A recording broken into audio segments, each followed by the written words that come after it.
Spiky? Spiky! Oh, oh, I'm just looking for my hedgehog. I think he's been eaten by something that disagreed with it. Da, da, da, da, da, da, da, da.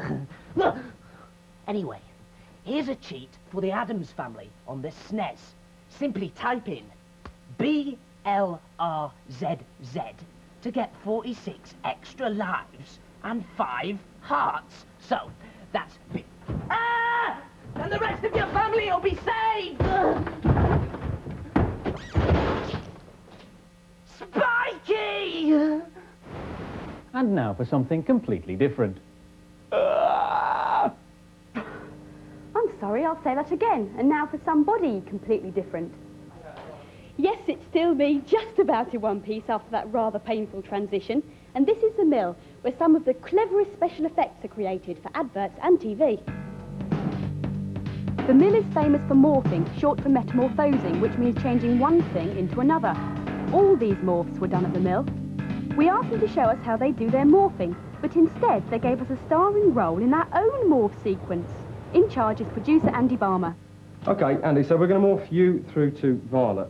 And in order to help the transition, you need some action to give it a bit more oomph. Have to fit the same expressions together. Well, it does, yeah, because when you need really to line up roughly so that you don't, otherwise, I mean, if your eyes weren't in the right place, approximately, yeah, your eyes are going to have to somehow move across the screen, and that's just going to look a bit Can you do this? So,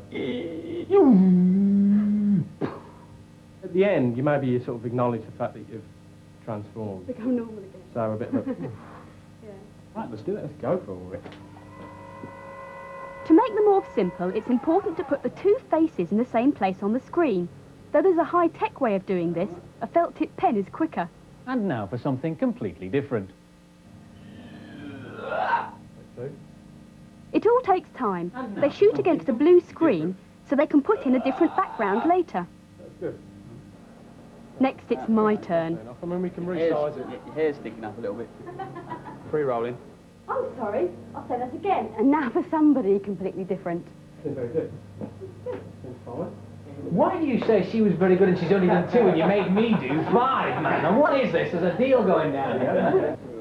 Graphic designer Gavin Blair explains what happens next. In order for the machine to morph, you need to break down the pictures into areas. So you do that using this grid, using this mesh. So like there, I've enclosed an area which includes the eyebrow and the eye, and the same points over here to enclose your eyebrow and eye. So the machine's changing one eyebrow now into another one. It's like the face is on rubber, and you're just pulling the mesh, and it's like stretching the face. You have to track everything that moves. So like, for instance, you started with your mouth closed and opened it as the sequence progressed. You also blinked. So I had to put a lot of detail around your eyes, around your mouth, things like that. You have to rotoscope it, which means you have to go through the sequence, each frame of the sequence, and match the grid to the same points for the whole sequence. So there's a grid following the actions that Andy carried out. You see, that starts as Andy. You can see where the hair matches and the eyes match. And as it goes through the sequence, it transforms into the outline of you over there. So you can see the different hair and the different eyes. So that's a preview of what the morph will do.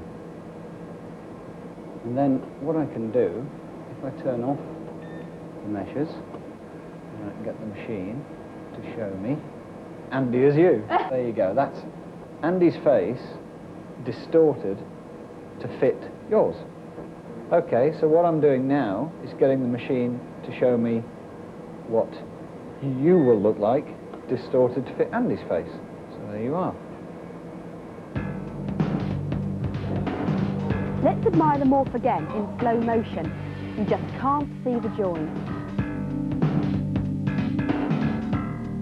Next time I feel like a change of image, I'll know where to come. I didn't know to work. There is software around that lets you get effects similar to morphing on your own home computer. Let's semi-morph away. It changes shape. See if you can... Hippopotamus! Oh, what? It's a hippopotamus. No, it's not a hippopotamus. Elephant? It's not an elephant. The shape's changing, a bit more colour coming in now. No, it's not me. On a good day? No, nor is it you on a bad day, Violet. I know, it's a humanosaur. Yes, but which Brad. one? It's Brad. There we are, yes, it's our own Brad the Humanosaur. You see how he went through different changes there, different stages, changed his shape, and then as he got larger and larger and became more like the Brad we know and love, more colour was in there as well. There's a great thing you can do with this. You can actually paint with him as well, look. So he can whiz all over the screen. Which came first, the dinosaur or the egg? Now some more games reviews. Welcome to the human race. Humans on the Amiga puts you in charge of a tribe of little cavemen who need to puzzle their way through the evolution of mankind. Sounds heavy. Here's Amanda. This game's a real mental challenge. I've just discovered the spear and now I've got to get the rest of my men to the end of the cave before my time runs out, which is quite hard because they move so slowly. It's also quite hard because you've got to use the joystick and the keyboard at the same time. On this level, you've got to rescue a little man trapped on top of the hill. Humans is a Lemmings type game with some big differences. You can only control one man at a time and they move too slowly. Here I'm just throwing the spear so that I can come back for it later because I can't hold the spear and on the wheel at the same time. This is on the wheel so that I don't lose so much time. I love the graphics. I feel there's a real depth to the pictures. There's some things that can kill you in this, like dinosaurs. And, oh, I've got to get away from this. And now I've just got eaten. This game takes ages to load, which is one problem. But this is okay because you're entertained so well between discs with excellent music. It's a great game. It's really good value for money. It's great entertainment and it'll last for years. This is a great idea for a game, and it looks fantastic. It's a bit slow though. The music is actually worth listening to, and it's one of the few games where I wouldn't want to turn the sound down. I'd definitely recommend it. It's a bit too hard. The men go too slowly. It's got lovely graphics and music though. And the scores for humans, the boys liked it, 4 out of 5, and the girls liked it too, 4 out of 5 from them. Next up is Universal Soldier, a mega shoot-'em-up for the Mega Drive. It's named after the film, but in fact, this is just a reworking of the classic Amiga game Turrican 2. Here's Ian to play it. This is just like Turrican 2. There's nothing original in the gameplay. The graphics are excellent, and it's an easy game to play. In this game, there are lots of power-ups and other things you can collect, so you very rarely run out of energy.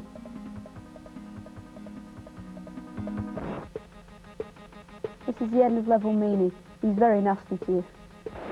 I've used my mega weapon to destroy him because it's the easiest way to do it. You can only use this weapon once per life, so you can't go around annihilating everything with it. To be honest, this isn't normally my sort of game, but I would think about buying it because I don't already have Turrican 2. I was surprised how playable I found it. I've seen it all before years ago. The effects are good, but there's nothing new here, and some of the levels are a bit too long. It annoys me when they bring out an old game under a new title. This one just cashes in on the name of the film. And the scores for Universal Soldier, the boys gave it 3 out of 5, an average score, and the girls also gave it 3 out of 5. Well, that's about it for this week, except for the competition. Last week's competition was to win a Mega Drive, a brace of Sonics, and a Bad Influence t-shirt, and we had nearly 7,000 entries. The question was, what is the name of the hedgehog in the Beatrix Potter stories? And the answer was, of course, Mrs. Tiggywinkle. And the first answer, correct answer, drawn out of the Bad Influence waste paper basket, was from Leanne McMillan from Strathclyde in Scotland. Well done.